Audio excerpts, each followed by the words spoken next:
What's up guys, welcome back to another video. I am a little sick, but I did really want to do this video since the patch came out, so bear with me. That's why there's going to be no face cam. Hopefully my voice isn't too raspy to scare you guys off. I'm doing the format a little different. This was a comment request that someone requested. Is I make the tier list as I do the video, so it's more interactive, more fun to watch.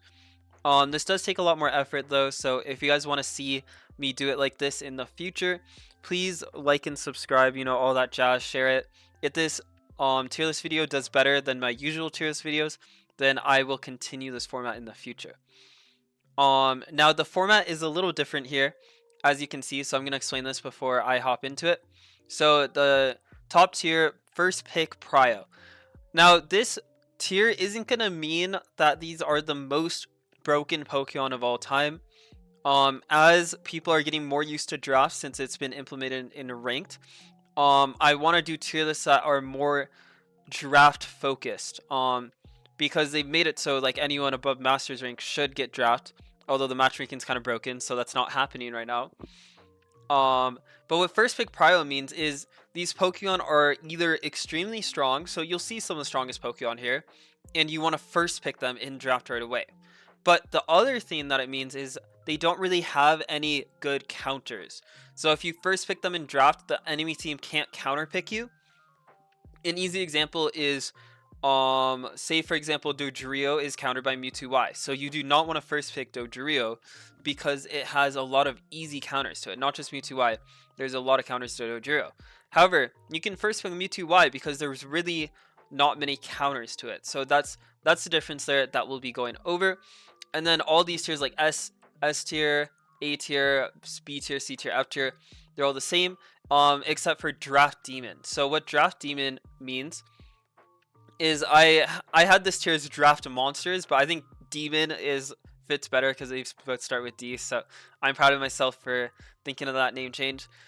Now, Draft Demon just basically means they're really good counter picks in draft, or they're really good if they're not countered. So they're kind of Pokemon you want to pick last, you know, like as like a last pick, fourth or fifth pick in the drafting phase. And if they're not countered, they will go ham. They will be very strong if there is no counters to them. So without further ado, let's get into the tier list. So this Pokemon at the time of this video has not been nerfed. Pokemon Company did confirm it's going to get nerfed. We don't know by how much. It might be a small nerf, it might be a huge nerf. We have no clue. But as of right now, that nerf has not come out, and this Pokemon is by far the strongest Pokemon in the game. Just getting that shield, it's such a huge shield that gives you unstoppable the whole time you have the shield. Is insanely broken. It does tons of damage. It's super fast. Its ult is one of the best ults in the game.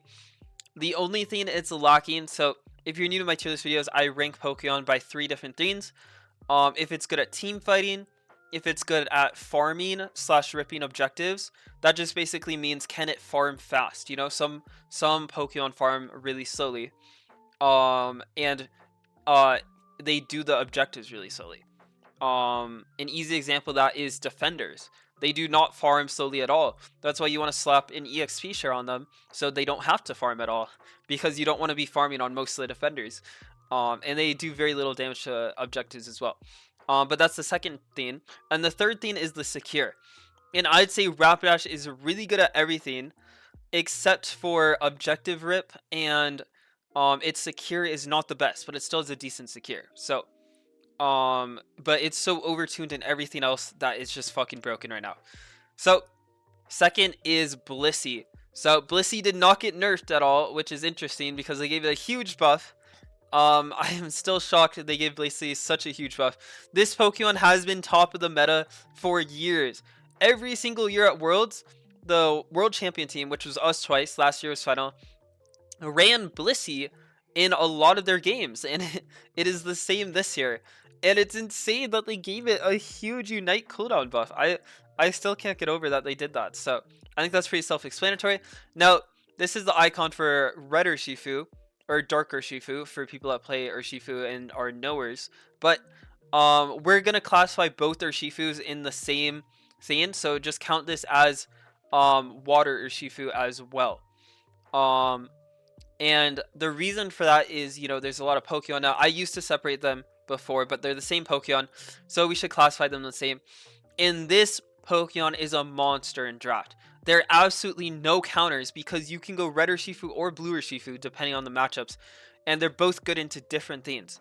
So this Pokemon is an absolute draft monster. And that's why it's so high up here. With its stats in a solo queue tier list, it might not necessarily be this far up, but in draft, you can never go wrong with first picking this theme.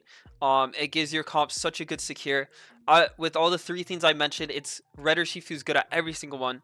Blue Urshifu's obviously lacking at the secures, but it makes up for it with its team fighting potential. So now Inteleon. So this one's interesting because Inteleon can get countered pretty hard.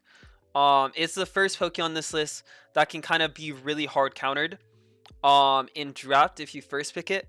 However, they just buffed Inteleon. So what I'm saying with putting it here is Inteleon is so extremely strong after the buffs, and they buff both movesets, by the way, so that does give it a little more flexibility.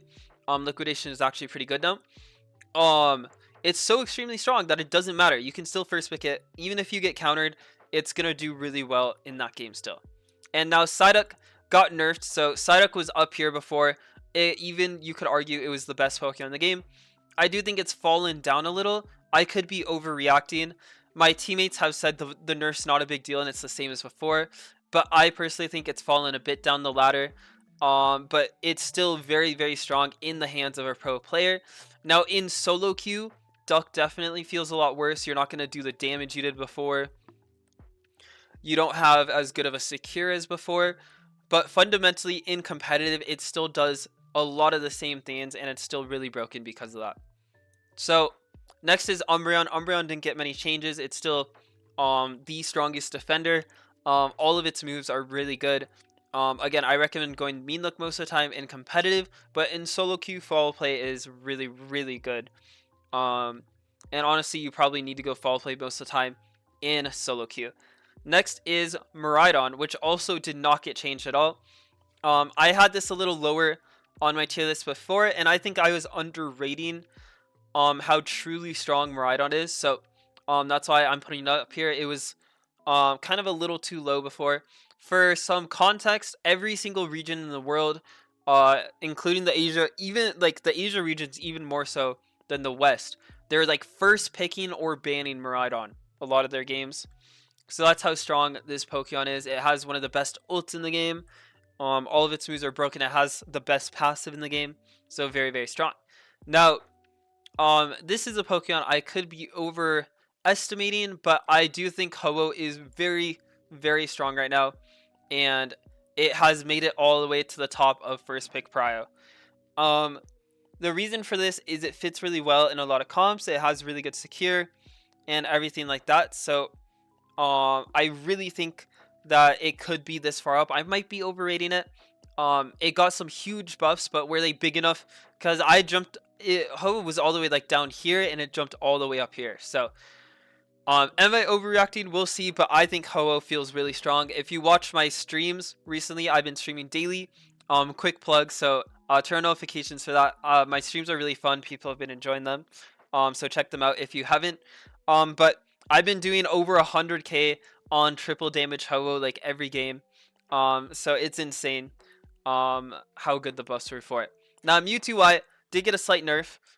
So it's at the bottom of the first pick prio list, but I still think this Pokemon is super, super strong. It's very flexible because you can slap an EXP share on it and play it as an EXP share attacker, which if you haven't been following competitive is a very popular trend. We ran EXP share attackers to win LEIC, the most recent LAN. Fennel won Worlds with EXP share attacker as well. So very strong trend right now in competitive. As for the math behind that, I might make a video on it to explain to you guys. If you want to see that, let me know in the comments. But yeah, Mewtwo Y is just insanely broken. I still think it's underestimated to this day by so many people. Let me break it down for you, because if I put it in these terms, a lot of players that played MOBAs before should understand how broken this is. It has a lock-on move that you can't miss, Side Strike, that slows people for 2 to 3 seconds, and then knocks them up for an entire second at the end of that. that you can't get out of once it locks onto you. It gives it unstoppable the entire time. Once you hit it, there's no range, so you can back up fully if you want. Paired with the double teleports, it's absolutely broken. But yeah. Anyways, on to S plus tier. So these are just Pokemon that feel really broken stat-wise. And at the top of this list is Aegislash, which was buffed. AG feels extremely broken right now, and it's been played a lot in competitive as well. Mimikyu has not been changed at all, still very strong. Primarily with Shadow Sneak, Shadow Claw. I'm not a big fan of Play Rough. I think it's kind of a bait to go a lot of times. Trick Room is decent, but I do think Shadow Sneak is better a lot of games. However, there are some games that Trick Room could be good. Now, Absol, we won January monthly finals with Absol. I haven't gotten to getting over those videos, but I do plan to at least go over the grand finals or something. We shall see. But Absol, all of its moves feel really strong right now. Sucker Punch is one of the weaker moves. I'd recommend going Psycho Cut most games. But yeah, they buffed Psycho Cut to give it like an insane slow, and it has a lot of range as well. So that's why Psycho Cut feels so much better than Sucker Punch right now. Hoopa hasn't been changed much, always been a strong staple. In fact, it's fallen a lot just because they've released and buffed other supports, you know, like Psyduck and Blissey have gotten a fuck ton of buffs. Meanwhile, Hoopa's only gotten a nerf to Trick, not really anything else in its kit, but they did nerf Trick. And so it's fallen down a bit, but still very, very strong. Does the same things it did before. They have not nerfed it. Now Zacian got a huge buff, so I do think it's really good. Honestly, I thought the buff would put it over here, like up here. But they've nerfed its moves so much that it does make up for the points. Honestly, I think it was a good buff, and Zacian's in a good spot right now. It feels balanced, but it also feels like a legendary Pokemon, which is what I think legendary Pokemon should be. And now on to our second defender finally. So there's a big gap between Umbreon and the next defender. Oh wait, no, Ho-Oh actually. Our third defender. There's a big gap between Ho-Oh and the next defender. Sorry for that. I forgot about Ho-Oh getting buffed. But Mamoswine has just been really strong. It's really strong into the meta Pokemon. That's why so I won LAIC with Snorlax. So a lot of people might be wondering, hey, why is Snorlax not here yet when that's the only Pokemon you played at LAIC? And these defenders haven't really been buffed or nerfed, so what gives? Well, Snorlax was really good into the meta Pokemon at the time. There were a lot of like attackers being played, you know, like Candle or other attackers. And Snorlax is really good into, you know, squishy attacker Pokemon. Pokemon you need to lock down. That don't really do a lot of damage when you're in their face. You know, they don't do a lot of DPS right away. But the meta now for Snorlax is not really very good. And so it's still good into Pokemon like Miraidon. But you know, Pokemon like Mewtwo Y, it kind of just gives a free Mega Bar. Inteleon has been buffed so much, and like I think Intel actually wasn't in the meta as much before, but Intel has been buffed so much that it really shreds through Snorlax now. Mimikyu, Absol, these Pokemon have always farmed Snorlax, so this meta is a lot more suited to Mamoswine, which Mamoswine's really good into Pokemon that you just need to lock down and kill quickly. It CCs them for a long time, so as soon as you get on top of them, you can kill them. So it's really good into the top of the meta Pokemon now, and that's why you see that change. Now Blaziken hasn't really been changed, but a lot of Pokemon around it have been buffed, so it has fallen quite a bit, but I still think it's really good when you get it online. The issue is it doesn't have the greatest early game, so to get it to that level 8 power spike and to get it attack weight stacks, which it really needs to do damage, is a tall order in some games. So it's really good when you can play it, but you can't play it every game. Now Mew, this is strictly as EXP share Mew. I don't think attacker Mew is as good, but you can still play it. However, attacker Mew would probably be more down here. But EXP share Mew is still very good. But one of the hardest Pokemon to pull off in the game, because there's so much variety to its skills. You need to be so knowledgeable and so skillful on this Pokemon that only a few top players in the world can truly pull off. So do I recommend trying to learn Mew? Probably not at this point, unless it's your favorite Pokemon and you want to spend thousands upon thousands of games playing it. Now next up is Zoroark. I want to stress this is specifically with Zoroark Comfy is why Zoroark is so high. If Comfy was not in the game, I think Zoroark would be around probably A tier, something like that. But because you have the option to go Zoroark Comfy, you don't need to go that every game. So there are some good Zoroark games without needing to go Comfy. But I do think that's what elevates it to the S plus tier status. And yeah, Zoroark's been really good. They've buffed it recently, but they did take away its illusion, which made it so extremely strong before, which is why it's fallen down so much from previous years. Next up is Surledge. They actually buffed Surledge a lot recently, and the buffs feel really good. It's been winning a lot of tournaments recently. It's just overall really solid. The issue is that it does have a lot of counters, so it has to be careful. Like Safeguard is a hard counter, Full Heal, because if you Safeguard or Full Heal, the Unite move, it does 0 damage. So you have to be careful of that. There's not that many good Surledge games, but it does counter a lot of Pokemon because it shreds defense. So like, for example, I was talking about Snorlax, Surledge completely destroys Snorlax. Same goes for Garchomp. They're kind of in the same boat. Garchomp got a hard nerf, so it's fallen down a lot, but I still think it's really good at what it does. Still a very solid Pokemon. The crit is gonna hurt it, so it's gonna be a lot less consistent now. Which is funny because basically what was making it more consistent is sometimes you'd crit autos and do a fuck ton of damage. But you no longer want to run Scope Lens. For your Garchomp mains, I highly recommend don't run Scope Lens. They gutted the crit on the scene. You instead want to go for an attack weight build. Attack weight scales really well with the ult damage. So that's what I go for now. Comfy hasn't really been changed much. But they did buff this Pokemon a lot. If you're wondering, I was rating Comfy like down here a lot of tiers. The reason it's gone up so much, in my opinion, is them buffing Rescue Hood, which is the single best item for Comfy in the game. There's no item better than Rescue Hood that synergizes as well. If you don't know what Rescue Hood does, it buffs the healing and shield to your allies. Only your allies. So, yes, Blissey does benefit from Rescue Hood, but it needs to heal itself because it is a moving target. However, Comfy does not need to have the extra healing and shielding to itself because it's going to be on top of someone. So Rescue Hood is single-handedly the best item, and they gave it a huge buff. So with that, they basically inadvertently buffed the healing and shielding that Comfy gives Pokemon. Now, Leafeon has fallen down a lot.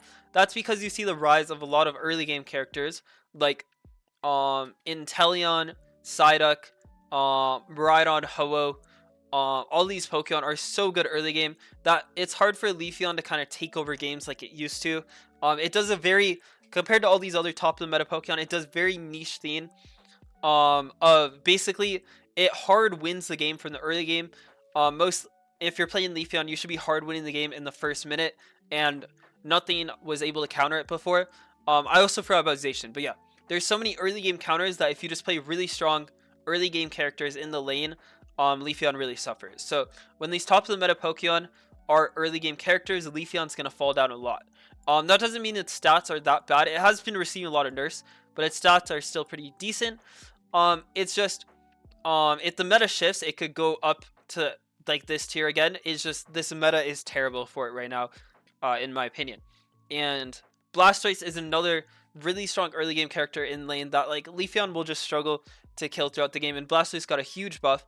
So it's fallen down a bit. We used to rate Blastoise a lot higher, but I think players are getting so good at the game that they're kind of getting used to playing around Blastoise. So I think it loses a lot of value. Out of the top 3 themes, it's really good at team fighting, but only when it really has ult and when it has a good setup. It doesn't have a good secure at all, and it farms not the fastest depending on the build you're going. Rapid Spin will farm fast, but Surf does not. So it has a lot of cons to it as well. Now Snorlax, you can see it's like look at this defender line right here. But basically, Snorlax has good games. Like how you should be thinking about defender is like, hey, if it counters the Pokemon I'm playing against, I should play that defender. So besides really Umbreon, none of these 3 defenders are particularly like, oh, like you need them every game. So you can go like one of these 3, depending on the matchups. Even Umbreon, sometimes you can just not go Umbreon, but it depends on how you want to play, but Umbreon's so strong you probably want to pick it. Now Eldegoss got a lot of buffs. Unfortunately, it has a lot of the same weaknesses that it did before.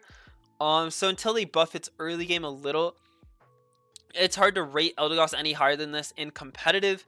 Now, triple damage Eldegosses are a menace in solo queue. So I will never stray from this, that Eldegoss is one of the top of the meta Pokemon in solo queue. I'd have it rated like up in this tier. But in competitive, it just struggles a lot with the EXP share. Now, Buzzwole got a lot of buffs. It's really solid. Really good counter pick to Pokemon like Miraidon. That's why you'll see Buzzwole picked into Miraidon a lot. It's seen a fair amount of success, but it's always struggled with not having the best secure. And honestly, its team fighting is not the best compared to other Pokemon as well. Now, Dodrio, very solid. Again, it has a lot of counters though, so it's never going to be the best in draft. But it's still a very, very good Pokemon, and that is why it's in S tier. I recommend playing Tri-Attack, but Drill Peck is not bad either. Now, the last Pokemon on the S tier is going to be Espeon. So, Espeon hasn't really gotten many changes, but it's just very solid. It can be flexed as attacker or an EXP share attacker, which is why it's rated so high. Any Pokemon that have a little bit of flexibility in the roles they can play are going to be at the top of the meta. That's just how draft works. If you can play 2 to 3 roles, it gives you so much more flexibility. It's harder to be counterpicked. Now, on to A tier. The first Pokemon in A tier is going to be Trevenant. So, Trevenant's a weird one because I think Trevenant falls off very hard in LAN specifically, or very low pain games. So, if you didn't know this, when you have higher pain, so what that means is like you'll see the top right, the Wi-Fi symbol. If it's green, 3 bars, that means you have pretty decent pain. So, and that's up to like 80 pain, I believe it'll be green. Now, past that, you'll have orange or red bar, and you will noticeably feel a delay on your attacks. When you try to attack, it won't come out until like a second later. And that is where Trevenant thrives, because if you didn't know, stuns will last longer when you're on delay. Because of that input lag, sometimes you literally cannot move. So, for example, Wood Hammer, Horn Leech. If you Wood Hammer twice, Horn Leech, that's going to be a full CC combo when someone's on Orange Pain. They literally cannot move. They cannot press any abilities, cannot do anything because nothing will come out in time during the whole CC chain. However, when you get to be below 50 pain on Green Pain, the lower your pain, the stuns last less long. And especially if you didn't know, LAN tournaments are on 0 pain. So we get to play with no delay at all in our abilities. And it's actually, I'm pretty sure you can move out of the Horn Leech. You can literally dash out of the Horn Leech as you're getting hit by the Horn Leech. That's how shit Trevenant becomes on a 0 pain environment. So that's why it's rated so low here, as I've accounted for it. If everyone was playing on delay all the time, Trevenant would probably be the top tier Pokemon. But that is not, unfortunately, it does not have a full CC chain combo. Besides that, so I take it into account, like, yes, you're going to play some pain games, but you're going to play some low pain games as well. And that's why it's rated right here. Now, next is Talonflame. Talonflame, this is specifically Brave Bird that is really high up, Brave Bird Air Lace, but Fly Flame Charge is not bad at all. I think it's in a really good spot now. Its stats feel really good. And so you can't play it every game, but in the games that it's good, it is extremely good. You've probably seen us play it a couple times against OJ in tournaments. So it is just very strong at what it does. Now, Metagross is in the same boat as Talonflame. It's very, very strong in the games that it's good, but it does have a lot of counters as well. So Metagross feels really strong if you pick it into a comp that cannot be cannot kill it. The reason it's not in the Draft Demon tier is the reason these two aren't in the Draft Demon tier is because I don't think it matters as much. Like, it'll still be an okay pick if it gets countered. So it's not like it really needs to be a last pick. And that's why it's not in those, but it's kind of along the same lines where it's really strong when it's not countered. So next is Machamp. Now, Machamp is just very solid because This is specifically with the submission build. You get a lot of unstoppable. I'd recommend only running submission. Do not run dynamic punch. Being able to kidnap people is really good too. And my opinion of Machamp, if you've watched my tier list, has slowly gone up. Yes, they've given it a lot of buffs, but I also think as players get better at the game, Machamp rises in value because having that perma unstoppable, having the kidnap ability is a lot more helpful in the top of the competitive games nowadays. Now, Charizard is next. You saw us win Charizard with the Trader Fluke pick. And it has one of the strongest ults in the game. That has not changed. However, it can get stat checked, so do not run this every game, but it is a decent Pokemon. I don't think it was that troll to pick Charizard. I do have an A tier here. Glaceon is just very solid overall too, but it does have a lot of weaknesses as well. Next is Sableye. So Sableye is a weird one. The reason I've been rating Sableye pretty high in my tier list recently, and the reason for that is because of EX Pokemon. Being able to take away points reduces the effectiveness of the EX Pokemon that you see. Like, all the EX Pokemon are at the top of the tier list, right? So being one of the sole counters to be able to take away their points is very valuable, and it has a lot of good pairings in draft. Like Sableye, Absol is something that orange juicers in NA play a lot, just with that synergy with the pursuit in your auto attacks. And now Dragonite. Dragonite's something that's not played very much recently, but I do think it's very strong. And there are teams that only play Dragonite and they've performed very well. Ultimately, this meta has leaned more towards a flip meta. That's why you see Red Bear being top of the meta, because you need to be able to have those good secures when the Rayquaza is flipped. And unfortunately, it's very hard to stop flip. That's why Garchomp is so strong, because Garchomp will always be able to get the flip off on the Rayquaza. So in a meta like that, Dragonite is very strong. However, it does have the weakness of needing to build up its secure, which is why it's not as good as Red Bear. Red Bear and Blaziken, they can just charge, same as Zacian, but Dragonite takes a while. You have to build up those Dragon Dances to get that good secure. Now, Scyther, very unique Pokemon where it's good into a lot of things, but it's also bad into a lot of things. For example, the new Ho-Oh, I think Scyther cannot kill Ho-Oh, so that is an unplayable matchup. But it's really strong in the games it's strong. Same goes for Guja. Really strong in the games it's strong. Doesn't need to be a counter pick exactly, but it's more like you won't have fun if you first pick it as well. I guess that's the theme of the A tier. You know, you won't have fun if you first pick these Pokemon, but if you pick them, it doesn't have to be a counter pick last pick in draft, but you pick it later on in draft, they'll do pretty well. Now, on to Draft Demons. So first, I have Darkrai here. So Darkrai has a lot of weaknesses. It cannot rip objectives. It does not have a good secure at all. Its ult can get blocked by unstoppables, so that means it counters a lot of matchups, and it also gets countered by a lot of matchups, which is why you can really only last pick Darkrai in tournament games. I think you should never pick this thing before 5th pick or 4-5 pick, and that's why it's top of the meta in Draft Demon. Same goes for Slowbro. Slowbro is unplayable into Pokemon like Mamoswine. Oh, sorry, it just what did it just do? Let me try to fix this.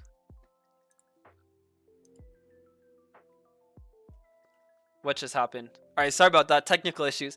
But Slowbro is very strong into, you know, a comfy comp, into speedsters. You'll just get those guaranteed kills with the Slowbro ult, but it gets countered by a lot of CC and Pokemon that can kidnap it. So Mamoswine, Trevenant are really hard for Slowbro to deal with. Same for Buzzwole, and that's why it's the second on the Draft Demons list. Now, same goes for Cinderace. You might be surprised to see Cinderace this far up. That is Cram, that's not Cinderace.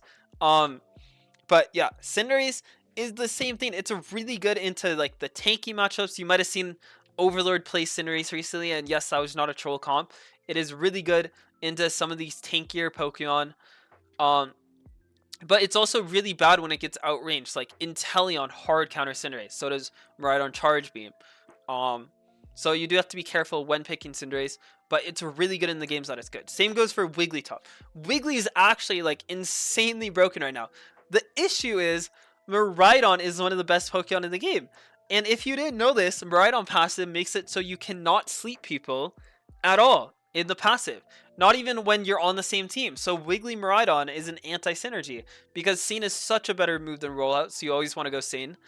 And it's just anti-synergy, whether you're playing against Miraidon or you're playing with it. So the only way to play Wiggly is if Miraidon is banned. And it's also just not very good when it gets poked out because it doesn't have much movement to get onto that backline. So Pokemon like Inteleon, Pokemon like Mewtwo Y that have Perma Unstoppable are very bad for it. And those are the 3 best attackers in the meta. So Wigglies are really good when it's not facing the top 3 attackers in the meta, but you're going to see these like every game, and that is the issue with Wiggly right now. But I think it's really strong. It just has a very unfortunate matchup in the top of the meta right now. Now, Clefable is kind of in the same boat as Snorlax. So Clef is really good when you can't really kill it, when you don't have enough damage to go through its healing and through the body of Clefable itself. But when you can kill it, which a lot of these top meta Pokemon can, it is pretty dog shit. So it really falls along the same lines of Snorlax there. Now, Tyranitar is the best Pokemon at brawling. The issue is it's so stationary. So it's really easy to kite it. It's very slow. Especially when you want to deal damage, it's very slow because its ult auto attacks are so slow. And so it has a lot of bad matchups, you know, like Pokemon like Zacian, Absol, all these Pokemon can kind of run away, even Urshi, and it's pretty useless. But there's certain matchups where they can't really get away from Garchomp. Like, for example, Buzzwole. Once you get on top of Buzzwole with Garchomp, it can't really get away. So, I think I would say Garchomp, but I meant Tyranitar. So, Tyranitar does excel when a team comp kind of just wants to fight. However, there's a lot of speedsters, there's a lot of all-rounders that can just kind of dash away from it. Now, Venusaur is honestly in the same boat with like the Petal Dance on Tyranitar, but I'm pretty sure Petal Dance just loses to Tyranitar. It's such a shit move now for team fighting. Beam, the only reason it's here really is because of Solar Beam. So Venusaur is a unique case in the Draft Demon tier where kind of, it's not about a counter pick, it's about the fact that you can kind of pick Venusaur and you can decide on the moveset. You can decide on Petal Dance, you can decide on Solar Beam. So it's hard to counter in draft, which makes it a Draft Demon.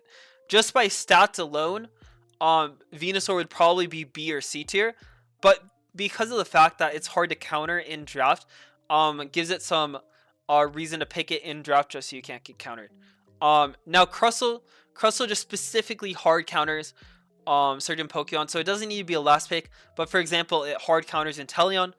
So Snipe Shot only though, so the Inteleon can still go Liquidation. But it hard counters some of the other mages like Espeon and other stuff. So that's when you pick Crustle. And it's really good at that part, but not really much more because it did get hard nerfed. Now Phalanx is the ultimate Draft Demon. The reason it's so far down and not up here is because it has too many counters. Anything that can heal off of its abilities will counter Phalanx because it'll just heal to full health, since Phalanx counts as multiple bodies. But for example, it hard counters Inteleon, but not much more in the top of the meta. So there will be 1% of games that are good for Phalanx. I just don't really recommend it. It's not even worth learning the Pokemon since it doesn't really counter that much. If they rework it maybe so that like lifesteal isn't so broken against it, maybe, but yeah. Now Decidueye is probably the most overrated Pokemon. I think the reason it's at the bottom of Draft Demons is even if you can counterpick with it, it's probably not that good. I see it played so much in Asia and it's lost like every game. It's just so dog shit. It's so easy to chase down, so easy to kill. I do not recommend Decidueye, but it is a counterpick. It's good in like 0.01% of games. So that's how I look at it. Now Gardevoir, it did get a buff, but I think mages are just in such a rough spot right now. There's so many Pokemon that can kill mages. But But Gardevoir is really good, don't get me wrong. It's one of the better mages, and there are certain games that it's really good. Lucario is the same. Lucario is really good at what it does, but it's kind of a niche. But what I'd say B tier is these Pokemon are all playable in competitive A9 Gyarados. They're all decent. Gyarados honestly has a really good win rate in solo queue right now. The issue is they're kind of a jack of all trades. Like, not a jack of all trades in which they're good at everything, because they're not. They're only good in their niche. But it's like, even in that niche, they're not really that good right now. So yes, certain games they'll be good, but they can get countered. Their niche kind of doesn't work out well. And that's why they're this far down. But don't get me wrong, these Pokemon are very playable and competitive. They can do very good if you know what you're doing at them, and that's kind of the theme of this tier. And Sylveon got a buff, but I just don't think Sylveon is good still, personally. You'll notice Gengar is very far up. That's because Hex is such a strong ability if it's not countered. However, there's Safeguard, there's Wigglyult to counter Hex. There's even like Cleft Gravity. So there's a lot of counters to X, but it is very strong. Now, C tier, these are the Pokemon I wouldn't recommend playing in competitive. They're just not very good. So starting with the C and F tier, these Pokemon just do not play in competitive. They're not very good. Cram got a buff. It's still dog shit. These are Pokemon where if you're like a one trick at them... Oh, Serena's actually supposed to be up here. Serena did get a nerf. I think it can be playable if you're really, really good at Serena. So these Pokemon are like, if you're really, really good at them mechanically, then they can work. You can win with them. But is it worth it to learn all their mechanics when you're not even going to get a guaranteed win once you get good at them? Probably not, because some of these Pokemon are really hard to learn mechanically, you know, like Serena, Meowscarada. And it's just not worth the effort. They're so dog shit right now. It's still not going to help you get better at winning games. So F tier, these are Pokemon I've not been a fan of for a while. Scizor has seen some more play recently, but I really do not recommend it. Just because it's only good at fighting. It's only good at fighting, and even then, it gets outmatched in a lot of fights. So, please do not pick Scizor. It is such a bait. I hope you guys enjoyed the tier list. You can screenshot now. It is completed. Again, Blue Urshifu is the same as Red Urshifu, so I'm not putting it on the tier list. I hope you guys enjoyed this new format. That's why I wasn't clicking on Blue Urshifu, actually, because it forces me to put it in the tier list. But yeah, you can screenshot that tier list. Hope you guys enjoyed. I am a little sick, so I might have been a little all over the place during the video, but please bear with me as I'm sick, and I'll catch you guys in the next video.